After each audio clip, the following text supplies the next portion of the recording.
On va commencer à parler peut-être de votre enfance. Comment vous avez débuté la musique? Comment ça s'est passé pour vous? On va commencer par Mélissa.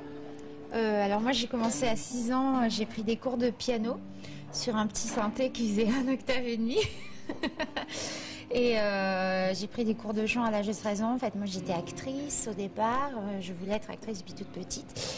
Et puis j'ai pris des cours de chant plutôt pour essayer de me défaire de ma petite voix d'enfant. Et finalement, cette petite voix d'enfant avec laquelle j'étais pas très à l'aise, c'est devenu ma voix de chanteuse. Et j'ai commencé à chanter, j'ai sorti mon premier album en 2003, après toutes ces péripéties entre la comédie et la musique. Pour toi, Florent, ça s'est passé comment les tout débuts? J'ai commencé la musique durant mon enfance, aux alentours de 6-7 ans. J'ai fait du solfège, la flûte traversière et j'ai appris le piano un petit peu plus tard. J'ai fait de la musique avec mes copains dans mon garage. On a fait du rock'n'roll. T'avais des groupes? Voilà. Et j'ai joué 10 ans avec ce groupe-là avant de partir à Toronto au Canada faire de la musique en solo. Et c'est là que je me suis fait engager par Mozart, que je me suis fait repérer. Okay. Et toi, Michele? Ok, alors à 5 ans, j'ai commencé à faire du théâtre et j'étais sur scène. Et donc de 5 ans jusqu'à 21 ans, j'ai fait du théâtre. Et au milieu, je voulais absolument faire un groupe rock. Et donc dans le 1990, voilà, j'ai fait en fait mon premier concert avec billets payants, donc tickets payants, et voilà, dans un théâtre. Donc un peu rock comme ça, un groupe un peu bizarre de musique théâtre qui s'appelait Art Decade. Et voilà, ça c'est mon début. Alors moi je voulais avoir une petite anecdote sur vous. Est-ce que vous êtes genre à avoir débuté quand vous étiez jeune devant votre miroir avec un peigne ou un sèche-cheveux à chanter dedans?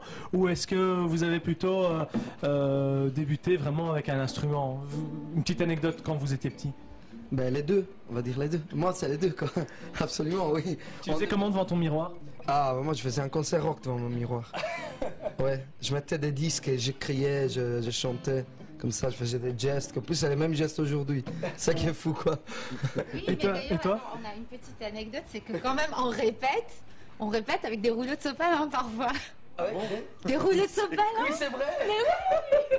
Mais j'étais pas là ce jour-là, c'est quoi cette histoire? Chez Dove, quand on répétait ensemble. Et Michele avec le rouleau de sopalin. Donc, tu vois, on n'a pas arrêté de rêver, on se retrouve toujours devant nos miroirs avec un rouleau de sopalin dans la main, en se disant ouais, on est des rockstars. Alors quels sont justement les conseils que vous pourriez donner aux enfants qui nous regardent, qui rêvent en fait finalement de devenir chanteurs ou comédiens? Ou chauffeur de bus, ou policier, ou n'importe quoi. Mais non, mais c'est vrai, il faut juste rêver sa vie. Il faut juste beaucoup rêver. Mais peu importe que ce soit chanteur ou autre chose. Il faut savoir déjà détecter ses rêves et ses désirs. Ouais, voilà, ouais. Et ça, c'est important parce que moi, je me souviens, je voulais être actrice depuis toute petite, mais tous les camarades qui m'entouraient ne savaient pas ce qu'ils voulaient faire. Et jusqu'à 18, 20 ans, il y en a qui ne savent pas ce qu'ils veulent faire. Donc c'est vrai que c'est important déjà de savoir, d'essayer d'aller au fond de soi et de découvrir vers quoi on a envie d'aller et après qui on est surtout. Et puis après d'essayer de réaliser ses rêves et d'y croire si le talent est là, quoi.